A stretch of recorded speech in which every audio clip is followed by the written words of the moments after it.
Dreams of Joy is a sequel to Shanghai Girls. You don't have to have read Shanghai Girls to read Dreams of Joy. There's a little 3-page synopsis right at the beginning that will get you right into the story.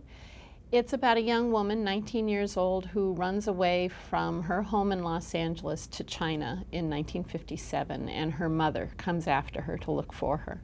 And I really think of Dreams of Joy as the first part about finding Joy, the daughter, and the second part is about finding Joy, the emotion.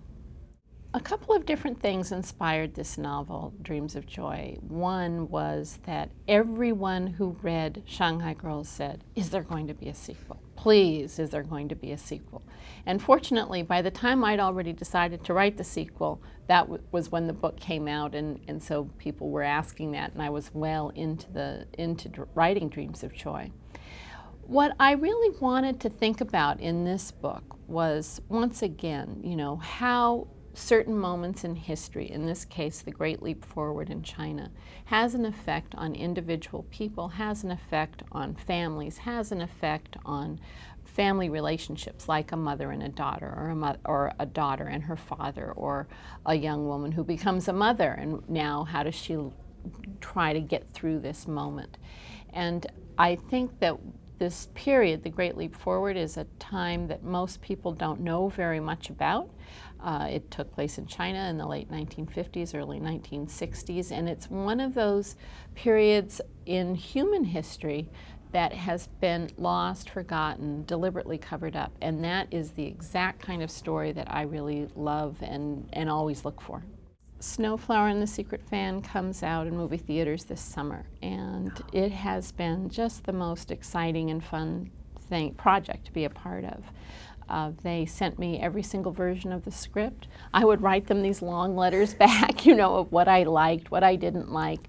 We would have conference calls. They were in China filming, and I was actually on book tour for Shanghai Girls, and so I couldn't be there on the set, but we had these other ways of communicating.